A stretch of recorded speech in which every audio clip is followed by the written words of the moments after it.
LabCoatAgents podcast. Welcome back, LabCoat Nation. We are back for a second episode. So if you're listening to this one, episode 142, you missed 141. Stop what you're doing. Go back and listen to that one because it was so good.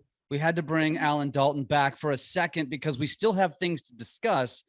And we left off last time, Allan, we were talking about a lot of things. I mean, you left really very few stones unturned there, and you dropped tons of knowledge.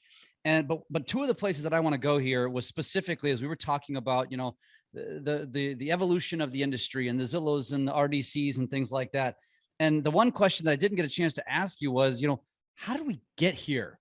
How did we get to this place? What is your take on that? And I guess as a follow-up to that, how do we get the hell out of it, or how do we overcome it?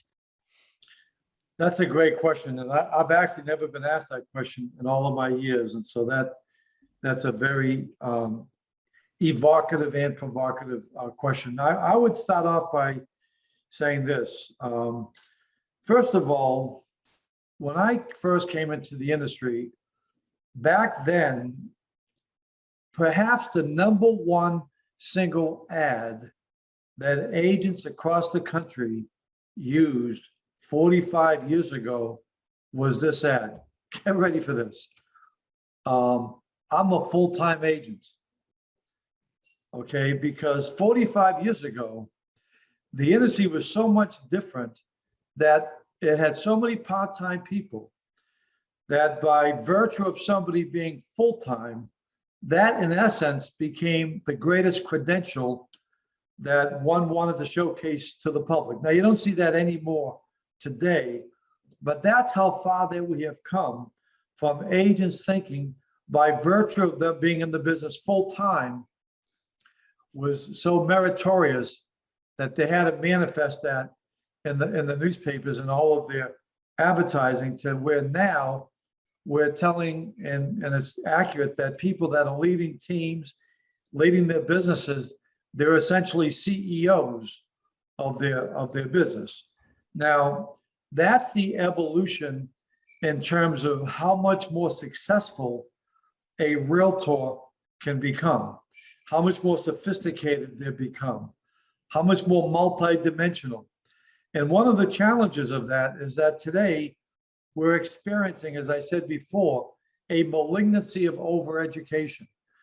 There's so many, every day there's a new software program, there's a new coaching program, there's a new marketing program, there's a new contact management system. But I want to speak to more to your point now. Look at the anthropological evolution here. So 30, 40 years ago, 98%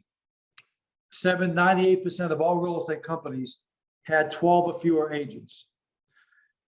And so back then, if a agent got to the point where they recognized they were a listing rainmaker, and especially if they were entrepreneurial, and you find that I found that the agents that are the most entrepreneurial are typically from a family where somebody owned a restaurant, owned a gas station, owned a small business. So that's in their DNA. And so when they were working with a broker, and back then, 95% of the brokers listed and sold, and a lot of them used their brokerage as a personal springboard to enjoying greater celebrityhood, because a lot of them, the companies were even named after them. So now, what did a realtor do 30 or 40 years ago when they wanted to go out on their own? They could go out, and if Allan Dalton worked for Jeff Realty, I could leave and I'd start Dalton Realty.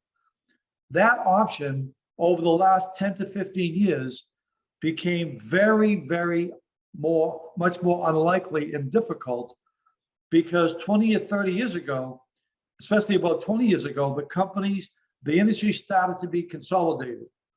So now, whereas before, 98% of offices or so, I'm just guessing it, but it's accurate, I know, had 12 or fewer agents. Now companies are consolidated. Why did they consolidate? Because somebody came in and said, this is an inefficient industry. You've got towns where every town has 2 or 3 offices. Large companies now have 1 office in every town. So you've got, in a small town, all of these offices. And so let's buy a company and merged them into our company. So now you have two offices in the same town with 30 agents each, now becoming a mega office with 60 agents. So therefore, that took out all of the inefficiencies and it brought in synergies. But the byproduct of that, it became more difficult for an agent to go against large, entrenched regional brokerages. So the only place they could go over the last 5-10 years from now is to become teams, to start a team.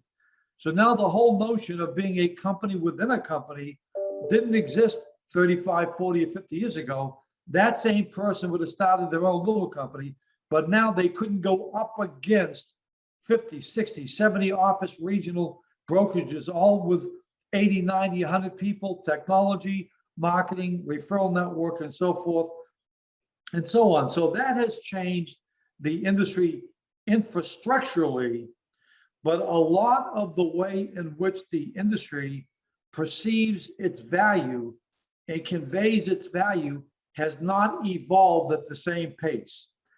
And so that really is a sort of segue into my little don'ts and do's, because a lot of what agents say today, they were saying the same things 30 or 40 years ago. For example, 40 years ago, if not 50 years ago, the great Tommy Hopkins, did you ever hear of him, Jeff? No. No, okay, well, see, anybody in the industry more than 30 years, back then, like today, we have a Mount Rushmore of coaches. We have Tom Ferry, Mike Ferry, Brian Buffini, Craig Proctor, Debbie DeGroat, Jerry Johnson. We've got 6 or 7, coaches in the Parthenon of elite coaches that have become brands, right? People will actually say, hey, I'm a Buffiniite, I'm a Ferryite, and so forth and so on. I'm a ninja, okay? Because of that, what you have is that, but even with that, you still have a lot of the things that people were saying 40, 50 years ago. But 40 or 50 years ago, there was only one person on Mount Rushmore. His name was Tommy Hopkins. And Tommy Hopkins went across the real estate landscape, and he told the industry to say this: anytime a person asks you, how's the market, just say it's unbelievable, or just say it's great. Because if you do that, because he treated it as if somebody was handling an objection. Now, he was a master salesperson, great guy, very successful. But think about that. We still have thousands of realtors today who, if asked, how's the market, they'll respond, it's great. It's unbelievable. I've never been busier. All I need is a few more listings. It's kind of even off. Okay, neither side has an advantage. Now, so that's the first impression we make with the public. Now, at the same time, we have realtors that are advertising. In fact, I own the URL, Real Estate Trusted Advisor. They're advertising now, I'm a trusted advisor, and they're also advertising, or they're thinking of their business in terms of, I don't sell real estate, I sell lifestyles.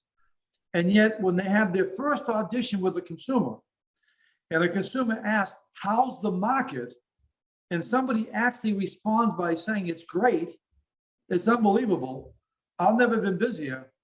That doesn't reflect a trusted advisor, deep analytical, scholastic brain at work. That's basically saying to the public, can we please change the subject, because I'm completely uncomfortable having an in-depth conversation about what I do for a living. So to say to somebody, it's unbelievable, it's great, I would classify those answers as conversation killers, room clearers. Because if there was a thought bubble, somebody would say, geez, I guess this person doesn't want to talk about real estate. And even worse, this person's a moron.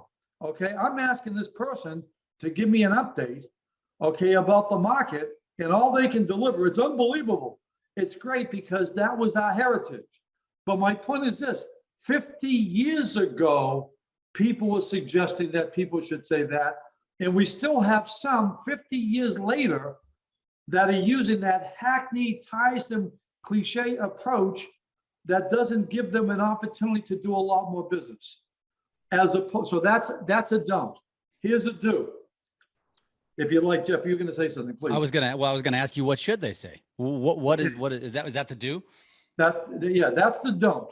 Okay. Okay. So be prepared, because first of all, again, I may not be right, but I'm convinced most realtors have never thought for hundreds of hours, what exactly should I say when somebody asks, how's the market? Because they may not be cognizant that 100% of their income is essentially derived from how they communicate and how they communicate their value. So, Allan, how's the market? Jeff, thanks for asking. Now, first of all, let's stop right there. What percentage of realtors you think even say thanks for asking? Try 1%, if that. Jeff, thanks for asking, because in world-class selling courses, you are taught anytime anybody inquires about what you do for a living, what you represent, or what you're going to sell, thank them for that. Encourage them for that. Jeff, thanks for asking. We're in a very opportunistic market right now. There are great opportunities for both for buyers, sellers, and investors. Now I'd like to ask you a question. Let's stop it right here. That's why you say thank you for asking, because based upon the principle of reciprocity, because you've been asked a question, now you have the professional permission to ask them a question in return. Now, Jeff, let me ask you a question. When do you think you might be making your next real estate move? Now, contrast that with this. How's the market? Oh, it's unbelievable. Oh, by the way, Jeff, which kid is yours on the soccer field out there?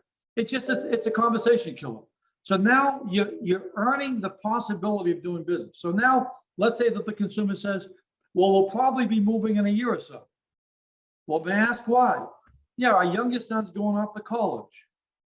Well, Jeff, it may be too soon to start talking about the marketing of your home, but let's get together in the next week or so and start planning a merchandising strategy. Now let's stop right here. Most agents will never get to that point in the conversation because they're not that strategic enough in this vignette.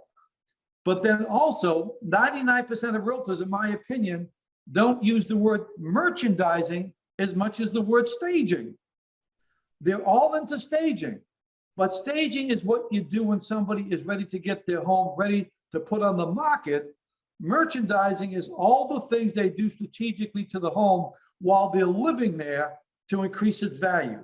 So I'm not going to say, well, Jeff, it's too soon to talk about the marketing of your home, but why don't we get together over the next few weeks and start talking about staging? That's not going to work the same way. Let's get together and start planning a merchandising strategy. Okay. Now, or we're going to downsize. Well, I've created programs for my networks, downsizing with distinction. These are proprietary to HSF, downsizing by design, downsizing with distinction. Well, look at, I'd like to email you some information on our downsizing program.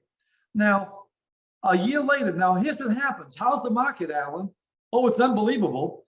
3 months later, I drive by their home and I see another company's for sale sign. Because I didn't extend all the possibilities when I was given permission to do so. Because I can't unilaterally go up to people at a social function and say, thinking of selling, thinking of moving, thinking of selling, when are you going to move? Okay, they think I was out of my head. And so, but how many times a week does somebody come up and ask us, how's the market? All the time. That's invaluable. That's invaluable, especially in the age of social media. Those have to be optimized, right? So now, whether it's downsizing, whether it's moving up or whatever, a year from now, if these people are thinking of selling, and I've already inserted myself by sending them downsizing information, moving up information, okay, merchandising information, I've met with them in terms of that. That can lead to 2 transactions. That can lead to me securing the listing and working with them on the buying side, okay, of their transition in terms of that. That's how powerful words are. But again, to be deliberately redundant, when realtors go to the convention and they go up and down the exhibit aisles and the scene reminiscent to the little trick-or-treating rituals with all the bags going to the booths, they're not going to go to a booth that in a million years deals with a subject like this. And if they go to an Inman conference or these high-tech conferences, the whole idea of how to more properly communicate has given way to what you have to do just on social media. So that would be one example, and I'm happy to give other examples if you want me to. Yeah, no, absolutely. And I wanted to ask you kind of a follow-up in a way to all of that, which, you know, you mentioned it's almost like an articulation science, if you will, or that's the kind of thing that they need to work on. But where does someone gain this eloquence and this knowledge to be able to do this? Because as you mentioned, the reality is the industry is very antiquated, not only in age, but also in technique. And so if I'm a realtor sitting here, because this is reality, this is one of the reasons, Allan, you and I don't know each other that well, but one of the reasons I'm successful is because I'm innovative, because I think differently, because I don't look at the way the past did it and say, I'm going to do it that way. I say, how can I be better? How can I do it, more innovatively? How can I do it different? So if I'm an agent sitting there saying, gosh, I'm in a town of antiquated realtors, what the hell am I supposed to do? What is your advice to someone like that? Well, first of all, speaking of antiquated, you're right. And I'm a perfect example of that. We have a lot of older horses still kicking around the barn throughout the industry. And it's great to have these changes. But I will go a little bit further into this point. Steve Jobs once said, most people, the biggest mistake they make is they focus on market segmentation versus market desegmentation. In other words, I used to have agents in my company. They'd be in a town where there were 2 horse properties, but they were equestrian specialists. That was the differentiator. There was only 2 that would sell over every 50 years, but they were an equestrian specialist. Or there's 2 condo buildings and so-and-so's the condo king.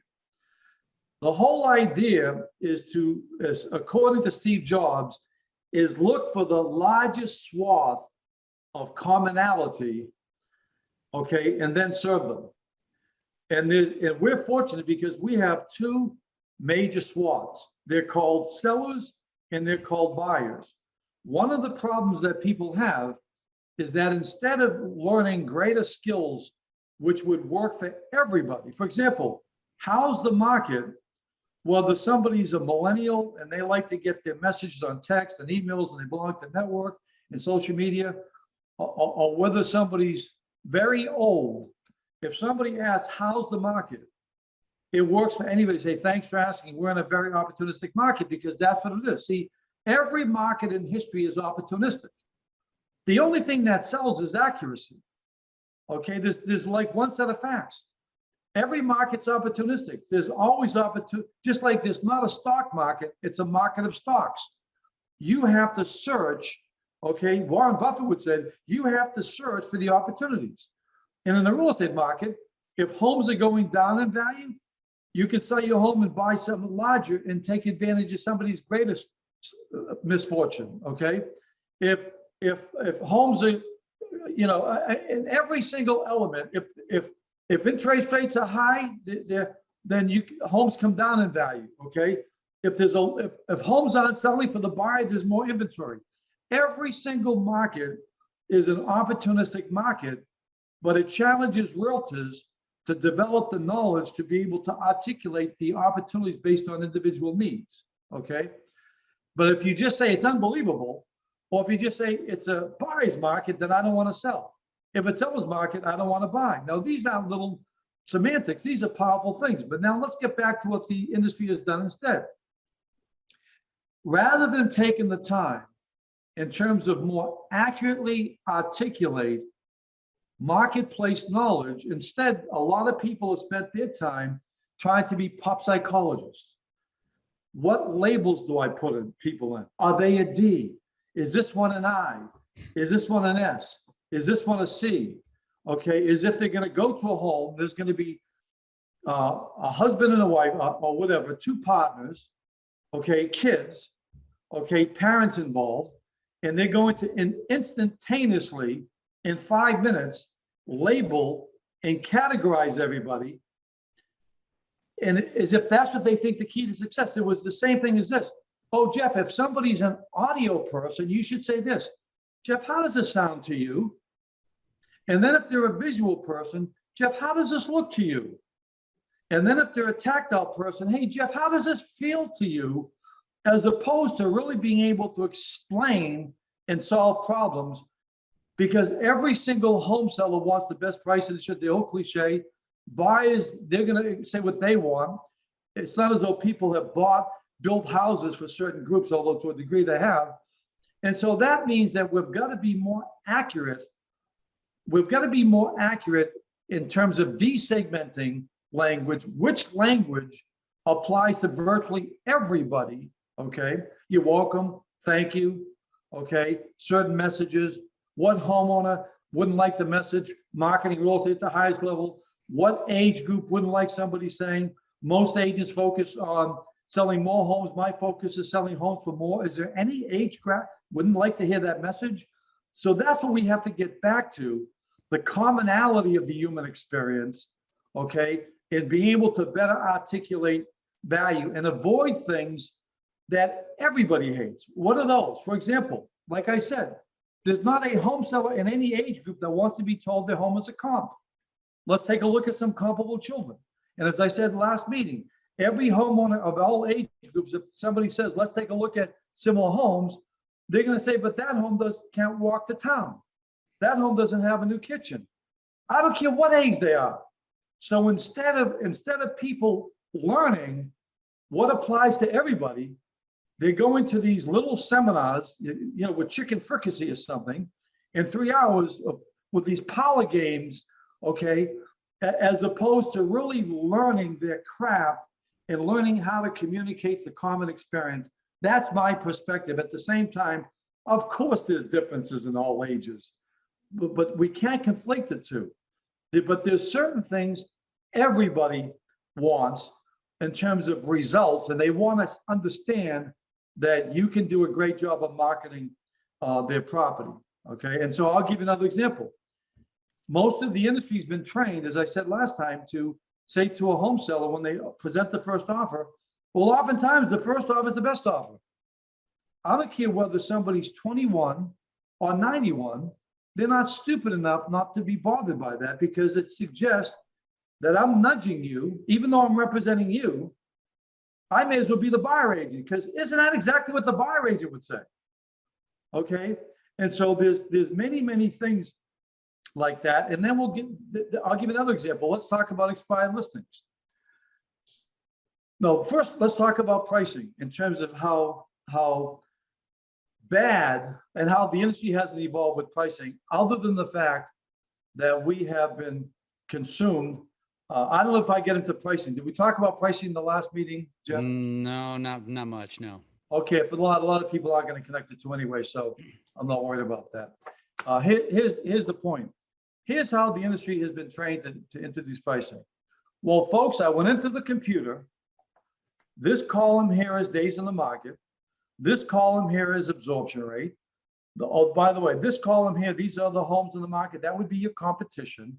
Now, I'm saying this sarcastically, but to some people, this will sound good. This is absorption rate. This is withdrawals and so forth and so on. Because they didn't ask themselves those questions. I think I did cover that. Beer of bad news and all that. Did I cover that? Yeah. Okay. And so, for example, but see, that's operating at the data level. So it doesn't matter who anybody is, at what age, what their education, they want to have options and they want to see that you have expertise. And you don't have expertise just waving a spreadsheet. You have expertise by showing critical thinking. We provide our clients with 3 different pricing strategies. Some want to base it on data. Some want to underprice it because they want to create competition. Some want to put a little cushioning because they think people are going to negotiate. There's more to it than that. That's before you get to the data. Let's talk about, for example, the consequences of that, people saying that homes are sold because of price. Let's talk specifically about FSBOs and expired listings. Now, there aren't many FSBOs these days, but there's going to be, and there aren't many expired listings, but the next 5 years is going to be a lot, in my opinion. But the way in which we respond to for sale by owners and expired listing home sellers is the single most glaring example of how we haven't changed in 50 years in terms of our self-perception and how we internalize value. Here's how some people still to this day would talk to a for sale by owner. Jeff, by the way, have you had, let's say in person, Jeff, by the way, have you had many offers? Okay, all right. Now, whether you're 30 or you're 80, you're smart enough to know that I'm basically backing you into the corner because it's like going to the doctor and having the doctor say, Jeff, how have you been feeling? But you think the doctor's hoping you've been sick. So when a realtor says to a for sale by owner, have you had many offers? The for sale by owner is thinking that the realtor is hoping that I haven't. See, it doesn't get more perverse than this. So what does that force the home seller to say? It causes them to lie, Jeff. Because you'll never ask a for sale by owner, have you had many offers? And say, oh no, we haven't had any action, no activity whatsoever. So why, but we've been asking that question for 50 years, okay?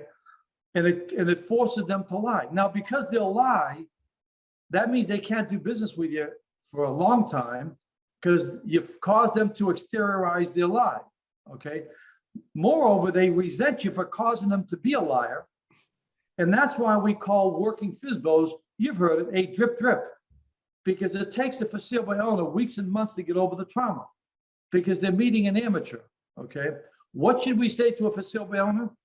Now, why did we attack for sale by owners? Why do we still attack for sale by owners? Why do we ask him something like that? Why do we tell them you can't qualify? Why do we tell them you can't negotiate? They can have a buyer qualified and they can negotiate. Why do we say things like that? Because we never understood the difference between selling a home and marketing a home. When somebody sells a home, they sell it to a buyer. You're representing the buyer. When somebody markets a home, they're representing the seller. But 30, 40, 50 years ago, we didn't even have anybody using the word marketing. If an agent met a home seller, I sold this, I sold that. Even when they were representing the seller, they still say, I sold this one, I sold that one. Okay. Now, because we didn't make these distinctions, okay, we conflated them. So therefore, what we don't understand is that FSBOs are what I refer to as their FSBO, they're for sale by owners, but we should see ourselves as FMBUs, for marketing by agents. We're in a completely different category that does two completely different things. Anybody can sell a home, but only a professional realtor can market a home. But that's going back to, we still actually call people listing agents versus marketing agents. It's horrific, okay?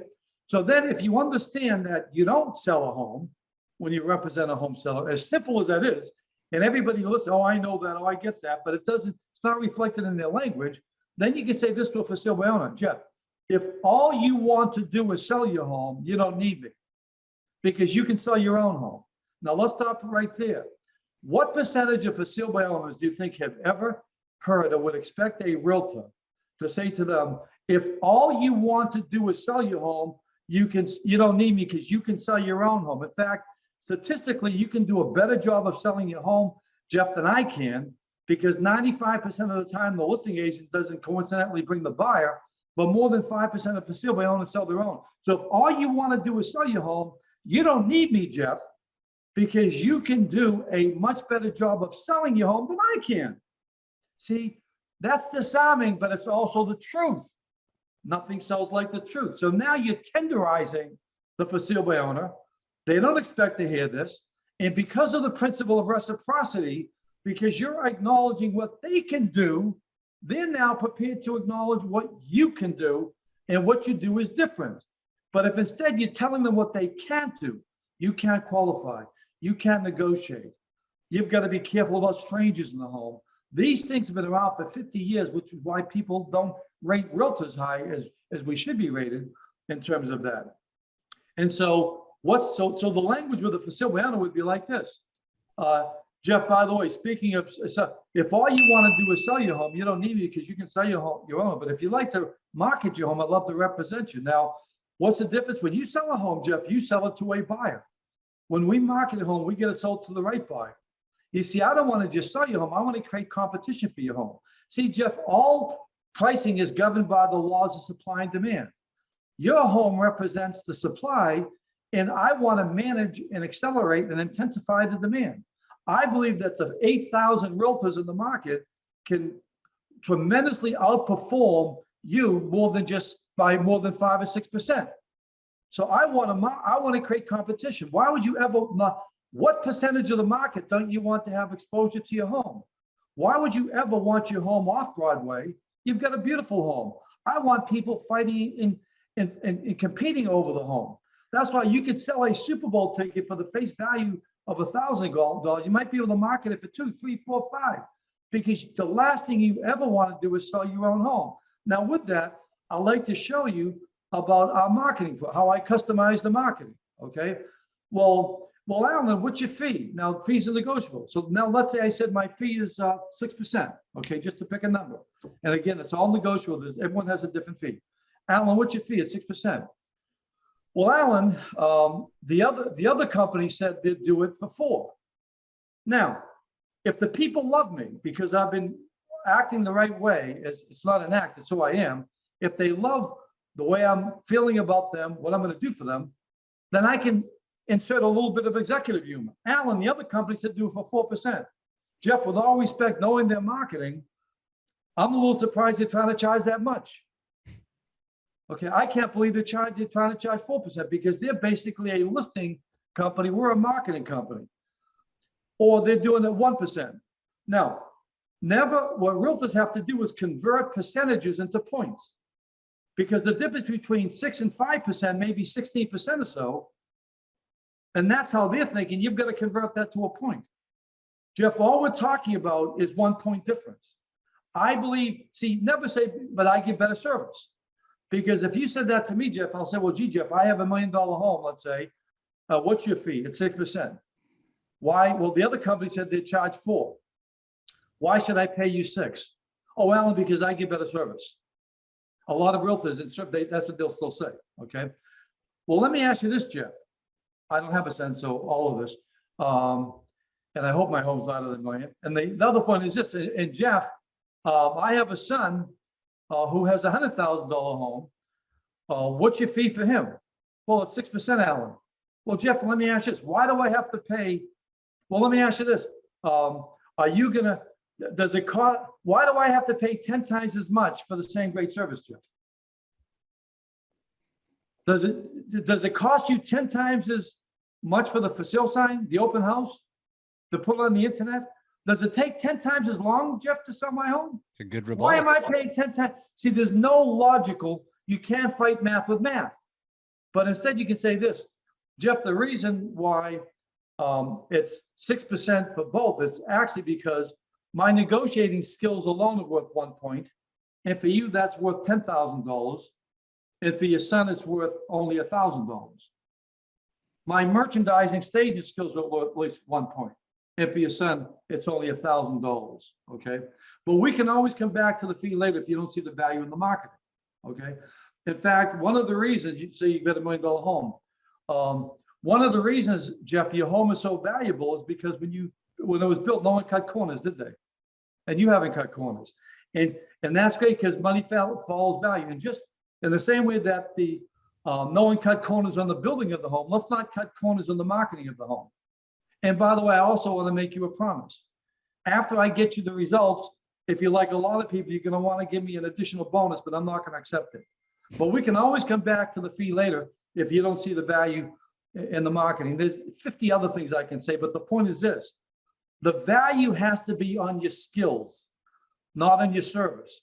Service is the skills of the cake. Service is just the frosting on the cake. And that's where a lot of realtors, but if somebody can show better marketing ideas, better programs, better range and reach and influence, that's going to bother them.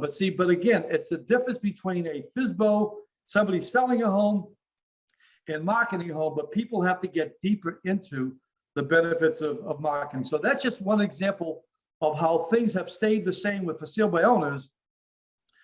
And we have to move on in terms of better educating sellers, okay, that there's a monumental difference between anybody looking to sell a home. Even if a realtor left the business, they can't sell their home like the consortium can market their home. And that has to be articulated by universal truths, like all pricing comes down to the laws of supply and demand, okay, and so forth and so on. It's fascinating. Once again, as I'm learning, there's a lot to unpack here. One of the things that come to mind in what you're describing, and you did several of them, it almost seems like a reverse psychology. Like most realtors are trained or bred, or for whatever reason, they have the same style, and very few of them, or it's almost like a used car salesman-ish style, versus what you just suggested, which is you hit them right in the mouth, so to speak, and challenge them. Like you said with the FSBO, which is, hey, you don't need me to sell your house. Exactly. Right. And so do you think that there's a little bit of a fear from agents? I mean, I think it's a lack of just education and training on this kind of stuff. They don't see the value in it. It's a mindset. It's a mindset, because everything begins with the germ that we haven't purged. That being that in every textbook, it always read either the market or the buyer determines the price. So if anybody accepts that catastrophic mistake, that automatically leads to, I don't have that much value. See, a stockbroker doesn't have that much value in transacting a stock, okay? They have value in recommending stocks, but they don't have value in transacting stocks, because the market determines the price of what a stock sells for. Yeah. So we have clumsily and lazily brought over explanations from disciplines, from apples into oranges. And if all the textbooks were saying either the market or the buyer determines the price, then I have absolutely no value other than facilitating the transaction, doing paperwork, okay, and arranging the appraisal. And not only that, or just on the pricing, so my whole value collapses to that of an appraiser. But if I understand that the market is only influenced by the price is only influenced by the market, but it's determined by the buyer agent, the seller agent, the lender, the appraiser. Now that basically stimulates me to discover and learn how I can bring more value so my homes will sell for more. There's better stories, there's better representation, there's better negotiating. But our industry is the easiest business to get into, and it's the most difficult to be very successful. That's why there's no people on the universe I respect more than successful realtors, because millions come and go, but they've got to be world-class at what they do. But I would still say that a lot of them aren't world-class in terms of communicating their own value. Because I'll give an example, a great example about the listing presentation, which should be a marketing proposal. If I were to ask every realtor in the country, describe how real estate marketing works, very few, to my satisfaction, and I'm not on Mount Olympus here, but very few to my satisfaction would be able to succinctly explain how real estate marketing works. They'd be all over the map, okay?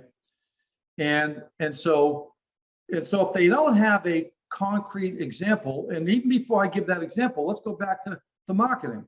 I said this last time. Every realtor knows marketing is important, but very few can properly define it. Marketing is first determining the unmet needs in the marketplace, and then creating goods and services to effectively respond to those needs. So, Johnny, you're doing a lot of marketing. Oh yeah, I sent out 50,000 pumpkins. Yeah, but people aren't saying, gee, we got a pumpkin, let's move up. It doesn't satisfy a need. It's a nice touch. And agents who send out pumpkins will make more than agents who don't, so God bless them. But if you don't start with understanding what real marketing is, you may be investing in the wrong things, okay? And the same thing with how homes are marketed. So homes are marketed, I've synthesized it to this. Real estate marketing comes down to three words: range. I said this before, but it's so important to reinforce it. Marketing, because it's the cornerstone of everything, all the value of the industry. Marketing comes down to three words, Jeff, in real estate: range, reach, and influence. Range is the internet, reach is IDX, they can explain it, and then there's influence. Everybody can do range and reach. I have to do influence. And if they really understand that, then they can have a conversation with the homeowner. They don't see the homeowner as a listing presentational victim. They see them as a collaborator, and now they can be co-authors of the narrative, which makes it impossible for them not to list with you, okay? And you have a completely different value. But if you see yourself as if you see yourself as a listing agent, you make listing presentations, and you're not alerting your brain, okay, to go deeper into marketing, even to the point where you can explain it like you really understand it, and you're not going to get into all of the elements of it. And we've talked about some of that before. And then that also carries over to expires. If we believe that homes don't sell because of price, as opposed to ineffective marketing, which price is part of, and as I've said many times, a realtor can go through their career thinking one or the other. Homes don't sell because of price, because if you lower the price enough, somebody will buy it. You can have 5 dead bodies in the basement, lower the price enough, somebody will buy it. And they can be correct. But they can also be correct in saying homes don't sell because of ineffective marketing, because price is part of marketing. Okay, because it could be, maybe you didn't have to adjust the price. It could be staging, better marketing, better communication, better story, and you'd be right there. So the realtors have to decide which path do I want to go down? And which path will lead to me ascending my value? I think it's when they have the mindset that homes don't sell because of ineffective marketing, because price is part of marketing. Now that takes us to expired listing homeowners. Because if somebody's really trying to, if at some point in time we get back to markets again where 20, 30, 40% of homes, which isn't the case now, thank God, because of the COVID spike. Let's say we get 20, 30, 40% of homes that now become so-called expired, okay? How does this different mindset affect? The person who doesn't have a marketing anchor, who doesn't have the three reasons, the three tenets of marketing: price, range, reach, and influence, who thinks that homes don't sell because of price instead of ineffective marketing, and who thinks the market determines the price versus all of the stakeholders, here's what they're going to say to an expired. They're going to call an expired listing home seller, and they're actually going to try to convince the home seller that they're better. And by virtue of them trying to convince the home seller they're better, what they're effectively saying to the home seller who doesn't even know them, folks, I'm the best at what you hate. I'm king rat. Because at that point in time, home sellers are down on the entire real estate community. And so that's not the time for any, that's when the homeowner is going to be a deflator of pomposity. They don't want to hear anybody bragging, okay? But that's all that's left, okay, to the agent who's a listing agent. But because if they think the home didn't sell because of price, they can't be effective. Now, for 20 years, I called all the expireds of the company. And here's what I said to all of them. Hi, Jeff. Allan Dalton, Murphy Realty, Better Homes and Gardens. I see on the computer that I'm no longer able to show your home. And I was wondering, do you still want to get your home sold? Now, when you say it that confidently, that optimistically, after they've been listening to people whine because the home hasn't sold for 3 or 4 months, that has an impact on them. But then let's say they say, no. Okay, apparently you have some reason, whatever.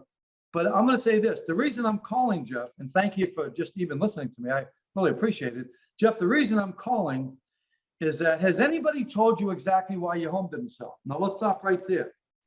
And this is 20 years of 99% of getting listings, appointments with these people. Has anybody told you exactly why your home didn't sell? Now, the industry wouldn't typically ask that question, because why do you think the industry thinks it didn't sell? Because it was overpriced. Mm-hmm. So they don't want to rub people's face in the dirt of their misfortune. So they're going to avoid that. So now they can't be a solutionist. Some people will never get remarried unless they can resolve what happened in the other marriage. A lot of home sellers can't move on unless they are able to understand professionally, sensitively, and kindly and expertly what went wrong. So because I know I can explain what went wrong, I'm going to ask that question. Jeff, did anybody tell you exactly why your home didn't sell? No, not really. Or, yeah, somebody said it was price. No, there's only one reason why a home doesn't sell in Metro St. Louis, Jeff, and that's because of ineffective marketing.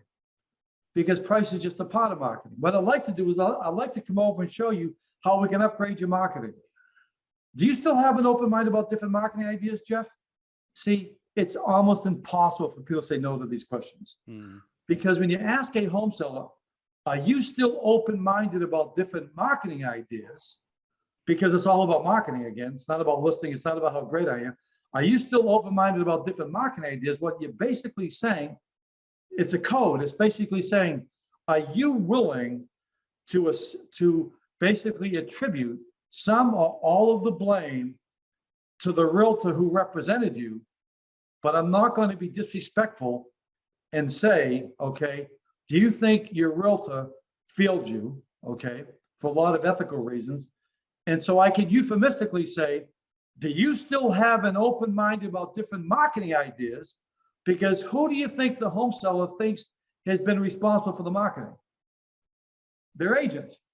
So if they're open-minded about different marketing ideas, now what if somebody says this, well, Allan, how come you didn't sell the home when it was listed? Jeff, that's a great question, but with all due respect, I think the even more important question, if I can talk to you like I know you here, Jeff, is that why didn't one of 8,000 realtors have the right buyer? See, I didn't have the right buyer. Okay, but that's, if I had the right buyer, that would have been an aberration, or to some people, that would have been a great statistical exception, because there's 8,000 people working with buyers. The greatest question is that how come not 1 out of 8,000 had the right buyer? And that was because of ineffective marketing. I'd like to come by and show you how we can upgrade the market. Now, when I get there, it could be lower the price, a lot of different things, which I'd say we've got to improve your shelf positioning or whatever. Okay, there's a lot of things that has to do with the whole universe of pricing, but I've got to be able to call as a marketing pro, as a solutionist, talking about, I'd like to come by and show you how we can upgrade the marketing. Do you still have an open mind about different marketing? Hey, Jeff, I've been looking forward to calling you for weeks, but I couldn't call you today because of our code of ethics. I'm really looking forward to meeting you, having a lot of enthusiasm. And then, hey, I'm going to get expires all over the county. I'm going to make a great living just on expires. But but people say this, I don't like working for Silver Islands. I don't blame you, because we've been assaulting them for 50 years. I don't like expires, because those should be the most pleasant, because you're helping people who need the most help. You're a savior. You're a solutionist. You just have to have the communication, and whether they're millennials, okay, senior citizens, Generation X, Y, it doesn't matter, okay, because you're basically showing, just like if somebody comes in and they've broken their arm, I don't care what age group they're in. I'm going to show them on the x-rays what happened to their elbow. And if somebody's home hasn't sold, there's only one reason. It was ineffective marketing, because price is part of marketing. That tells the whole story. You have an answer. Why do I want to meet somebody who can't even solve the problem? You can't even get to solutions if you don't solve the problem. And then the other one here that's very important is that how many times a week, like I said, let's talk about buyers. How many people are working with buyers that haven't basically come up with a communication system for buyers? Number one, you've heard me say this before, maybe in the last meeting, okay? It's not like I'm keeping impeccable track of everything I said last time, okay? The thing is this, we don't qualify buyers, we help people establish their purchasing power.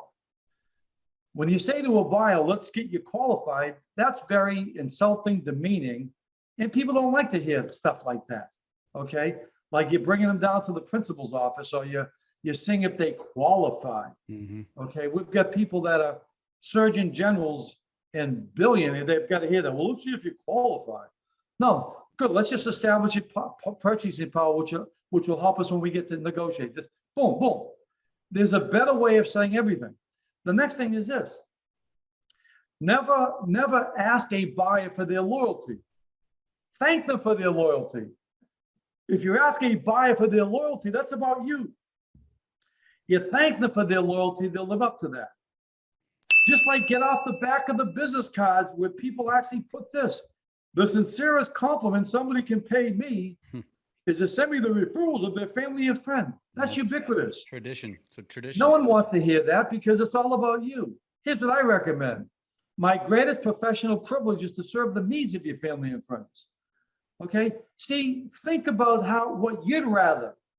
Okay? There's a difference between inside out and outside in marketing in terms of that. So in terms of working with buyers, establish their purchasing power, never ask them for their loyalty, thank them for their loyalty. You may want to say you've got your buyer guarantee, list the 5 things you'll do. I'll make sure I show you all property, whether it's listed or not, that's on the market. I'll do this, I'll do that. I'll help you negotiate. I'll help you resolve any financial disputes or maintenance issues. Or, come up with something that you guarantee, that's easy to guarantee. So you can put with your name, the Allan Dalton buyer's guarantee. All right, now you take them to the first property. They seem as though they like the property, but they haven't said they want to buy it. What do you say? I've asked thousands of my colleagues that over the years. Well, I'll ask them this. What did you like? Never ask that. It's like if somebody said to your wife, Jeff, hey, what do you like about your husband? Because it suggests that there's things she doesn't like, okay? What do you like about living in New Jersey? What do you like about living in California, okay? Never say, well, gee, can you see your furniture fitting here? I mean, these are the type things you hear sometimes. It's mind-boggling. There's still residue of this from 40 years ago. Yeah. Could you see, would your furniture fit? Yeah, my furniture can fit in homes all over the world. You couldn't pay me to live in.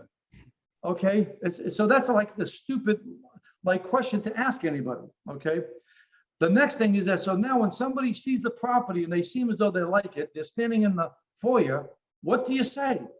Here's what a lot of realtors will say. Well, that depends on the situation. No, this is the situation. It takes place time and time again across North America. So what do you ask them? Now, some people will say this, they wouldn't say it live, but they're trying to sound heroic. Well, would you like to make an offer? Okay, this is the first home. They haven't said they want it. Okay, sounds like they've got to get money to go to the racetrack.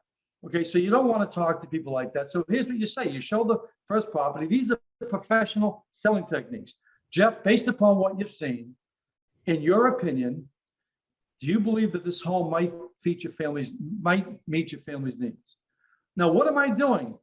I'm not asking for a decision. I'm asking for an opinion. It's called a trial close. 30, 40 years ago, people were talking about trial closes, reverser techniques. Then today, we've abandoned all of the learnings and the teaching over the years of professional selling techniques and communication, because none of it is manipulative. It's helpful to consumers. Just like lawyers have language, doctors have language, and a lot of the language that a lot of the coaches share is hideous. It's absolutely hideous because it's not consumer centric and it's counterproductive. So you've got to have language, and I'll give you some examples of this. Okay, so in your opinion, do you feel this home might meet your family's need, Jeff? No, it's not for us. Here's what some realtors will do. Well, it does have this. You said you wanted that. It's like, what's wrong? Are you stupid? Am I stupid? What's the problem here? There'll be some people like that because they sense that they're a little frustrated. But the vast majority of agents, when I ask if somebody says that, they'll either say, well, why, which is too short and abrasive word like they're at the police station, or they're off to the next home. Or they'll say, well, what didn't you like? Did the homeowner say they didn't like anything? If somebody in high school or college is trying to fix a friend up with a date, well, I don't want to date him. I don't want to date her. Well, what didn't you like? I didn't say I didn't like. I just don't want to date. There's nothing I don't dislike the home. But see, you couldn't even ask that in the court. What didn't you like? Because it's leading the witness. Mm-hmm. We're trying to put words in people's mouth. And that's why they get frustrated. That's why we don't get referrals from these people, because it's not a comfortable experience. So in your opinion, do you feel this home will meet your family's needs? No, it's not for us. So I can't overcome the objection. I have to professionally meet the objection. And this is all through world-class training programs, not mine. This language isn't mine. Jeff, apparently you have some reason for feeling that way. May I ask what it is? See, I'm not trying to overcome it. Language is the clothing of ideas. I need to find out what they're thinking, but I've got to do it in a way without incurring the wrath of the consumer. So it's got to be surgical, respectful, just like a psychologist would. Because a lot of realtors are walking around saying things that butchering people, while at the same time say, you know what, I'm a this, I'm a doctor, I'm a psychologist, I'm a teacher. No, you're not, okay? Because you're not using the language that these people would use. So, Jeff, apparently you have some reason for feeling that way, Mask, but it is. Yeah, the bedrooms are too small. Now, a lot of realtors with that, they're automatically thinking of other listings that have bigger bedrooms. And they're in the car by now because they haven't verified that objection. So that's the next technique in terms of communication for all ages. See, millennials, old timers, it works with everybody. Jeff, if you weren't concerned about the size of the bedrooms, I don't have to say, how does it sound to you? How does this feel to you? How does this look to you? You're a D, you're an I, you're an S, you're a C. No, Jeff, if you weren't concerned about the size of the bedrooms, let's say there were more to your liking, then in your opinion, do you feel this home might meet your family's needs? Oh yes, but the bedrooms are too small. Then that's the next technique. Now a lot of them say, no, we still wouldn't. Well, apparently you have some other reason. May I ask what that is? Yeah, you know what? The more we think about it, we're not going to wait. We're not going to buy till next spring anyway. I want to find out in the right house, the first house, because a realtor works with somebody, the bedrooms are too small. Then they show them a house with big bedrooms. They love it, but they don't like the family room. Then they go to another house. They love the bedrooms and the family room, but the kitchen's outdated. Then somebody at work says, try out my town. Then they're in a different town. Then they're driving somebody around for 4 weeks until the buyers finally say, hey, Jeff, you know what?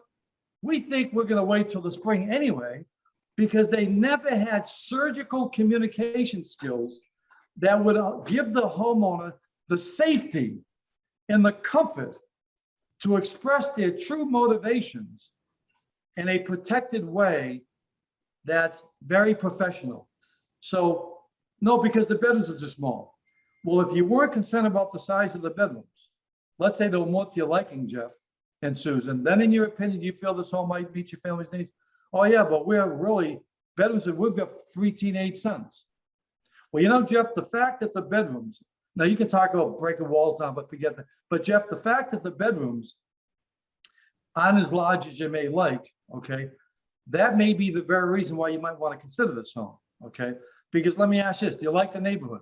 Oh yeah, we love it. Do you love the school system?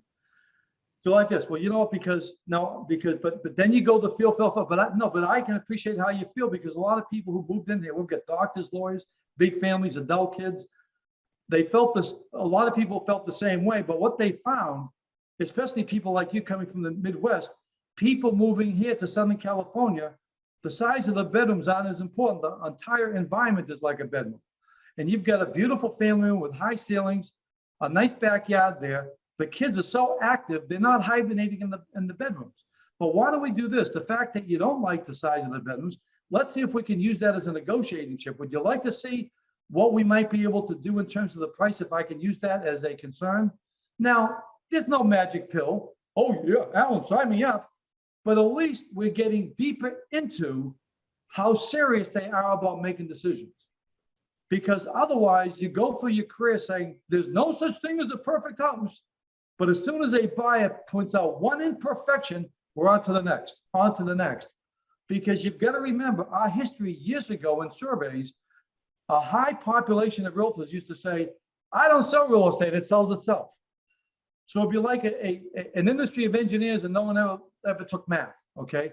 Because they were never into the world of selling. And so these are just, but you can also use this on the marketing side. Jeff, based upon our marketing, in your opinion, do you believe we can do an effective job of marketing your property? Oh yeah, very impressed. Okay, great. How soon would you like to have your beautiful property sold to the right buyer? Well, right away, I guess. Great. It's a privilege to represent you. Let's get started. Whoa. Slow down, Allan. Slow down. We're not ready to make a decision tonight. Now, Tommy Hopkins, this is where things have changed. Years ago, he would have told you to say this: you can't make a decision tonight. It was called the mirror it back. See, that's weak. It's like going to a restaurant. Do you have pepperoni pizza? Would you like some pepperoni pizza? See, it's like playing the three card Monte with people. So if somebody says we can't make a decision tonight, yeah, I'm not going to say you can't make a decision tonight. No, instead I'm going to say apparently you have some reason for feeling that way. May I ask what it is? Yes, we've got a friend in the business. Well, Jeff, if you weren't concerned about a friend, as opposed to this, well, you might not want to do business with friends. Well, I've known some people, they've sold their home and lost their friend. Okay, that's what the industry does sometimes. So, because they don't have these techniques. Jeff, if you weren't concerned about the friend, let's say that you didn't have a friend in the business, then in your opinion, would you want to have our marketing and me representing you? Now, no, actually, I still have those. Well, may I ask what that is? Here, I think that your commission is too high. Okay, then you can address that. Or we think we should wait till after the holidays.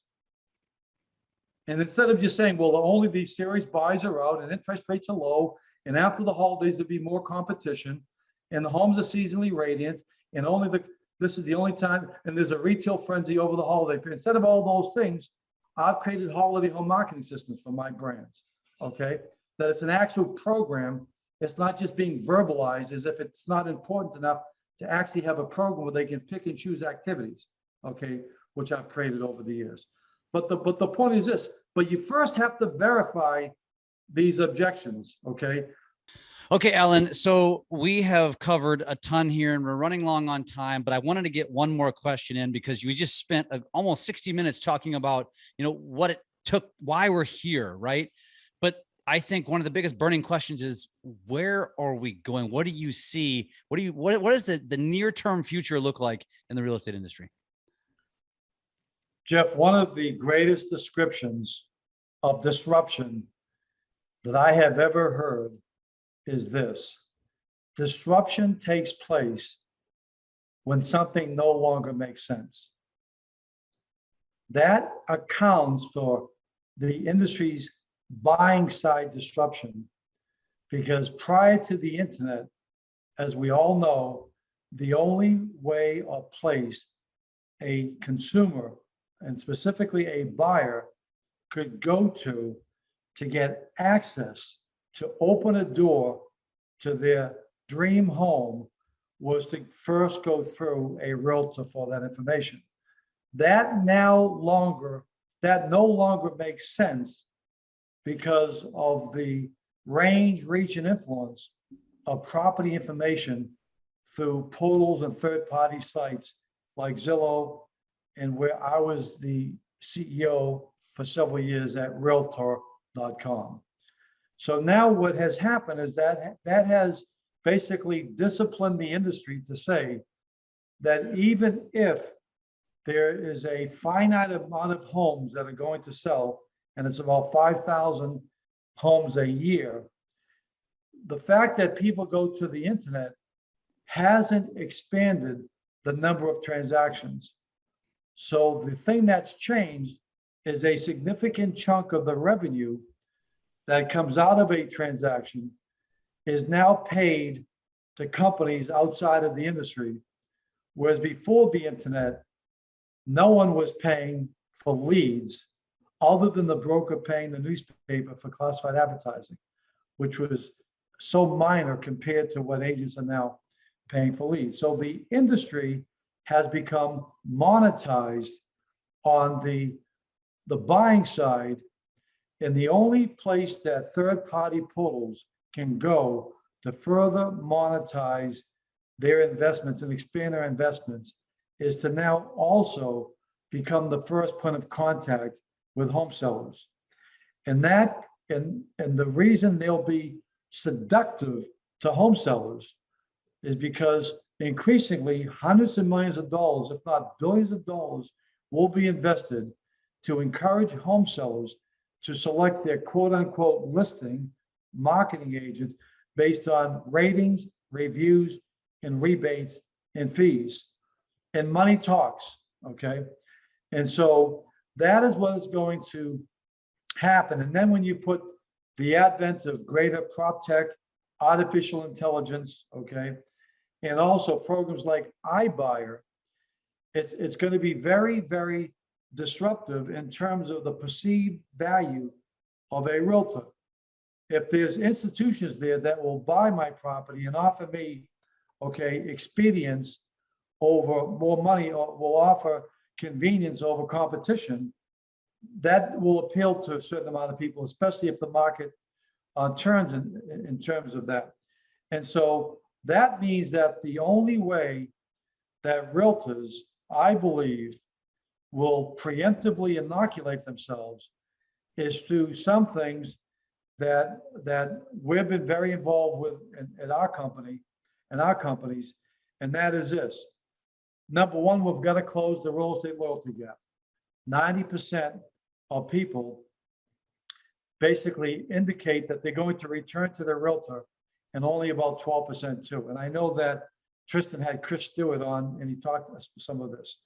And that's I completely agree with Chris and with Christy Budnick, our CEO, that there is a real estate loyalty gap.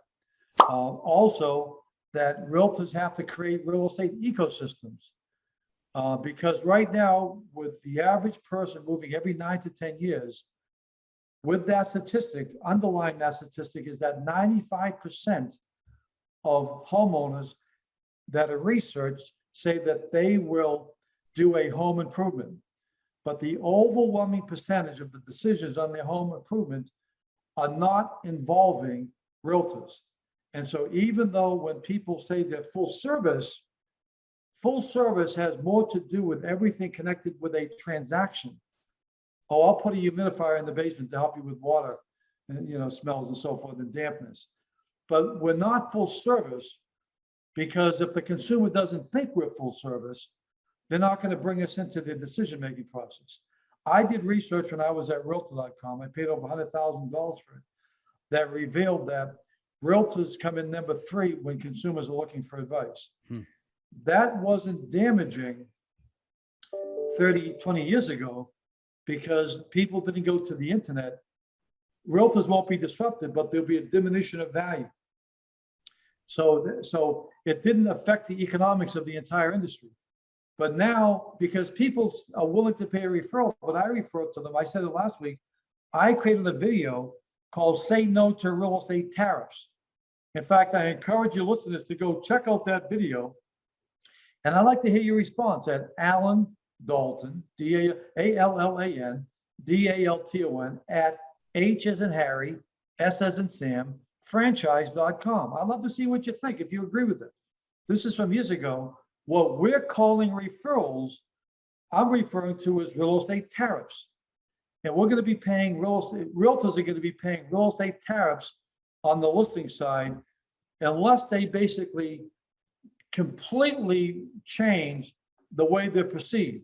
Because when realtors say, when you're ready to buy, sell a home, give me a call, that signals to the consumer, that's when you should activate me. We should be advertising, when you're ready to buy or sell or improve your home or remodel your home, give me a call. Okay, that's a seminal difference in terms of positioning power. And then I'm working on a project for our brands on how to convert databases to client bases. Because if we don't lock down clients, because as I said, people have one doctor, one dentist, one lawyer, they've got 5 realtors. If the industry doesn't come up with a way, as I'm developing for our brands with Christy Budnick, if we don't come up with a way to help agents, and I hope the whole industry does this, convert databases to client bases, and we allow consumers to be untethered, and then when they have a real estate transactional need, view the internet as like the emergency waiting room, as opposed to coming to their family doctor first, their family or partner, realtor, single people, whatever, the whole gamut, okay? That doesn't bode well for future value, because there's going to be tremendous pressure. And then when you talk about artificial intelligence, a lot of people, where the world is polarized, is tribal. I just did some brain research, 81% of millennials want to understand the social justice realm of a brand. This is a new age, okay? They want to see how the human consciousness associated with it. But the country's also, and the world's becoming more polarized. But the beautiful thing is this: artificial intelligence is more objective. There's no prejudice, there's no bias. It's statistical. Artificial intelligence is going to allow people to get sophisticated, comprehensive updates on predictive data, trending data, market stuff, 24/7, every minute. No realtor can keep in touch. They're not going to be able to compete with the velocity of information being shared through prop tech mechanisms, okay, that assimilate into the real estate experience, well beyond the transaction. Therefore, we have to go beyond databases to client bases. We have to basically stop. We have to, I said before, we've got to stop using words like my past clients. We've got to evolve into that realm. So I think where the industry is going is that if we don't go from, instead of people thinking they're in business for themselves, but instead developing practices. See, a doctor can sell the business because they have a practice. And we're going to have to do the same thing in real estate. We're never going to be disrupted. Realtors will never be disrupted. Our industry won't be disrupted. But the perceived value, which is already dubious to many consumers, although it didn't matter when we controlled all the data and all the access, we paid a price on the buying side. A major chunk of transactional revenue has gone into the coffers of what I refer to as cyberspace carpetbaggers, and I respect them.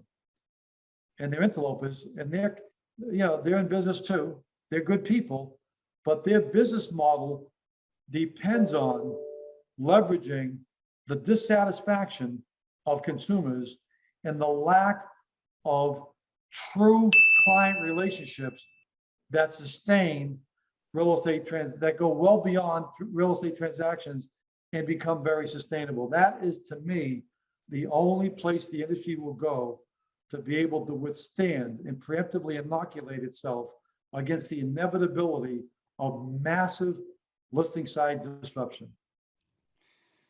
That's very profound, and I could not agree more. I think that's excellent, Allan. Again, I wish we had more time, but this has been fantastic. This is more than we bargained for.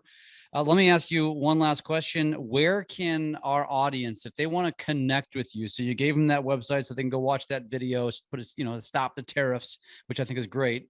I love that analogy. Where can they connect with you? If somebody says, listen, I just want more of Allan, how do I find it? Or how do I connect with you? How do I follow you? They can text me. Okay.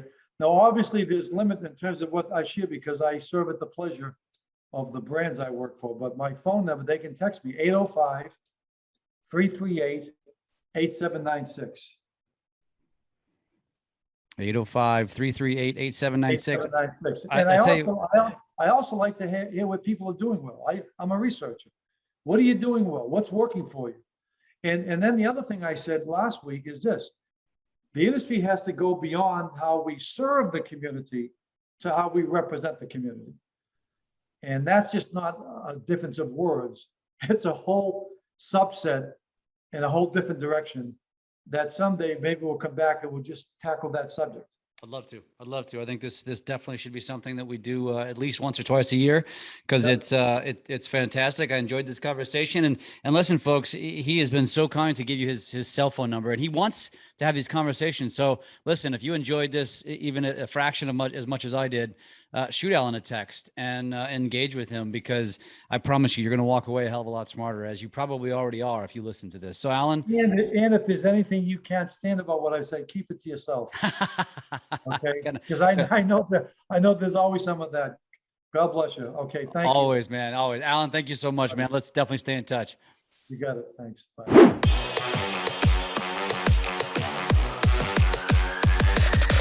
LabCoatAgents podcast.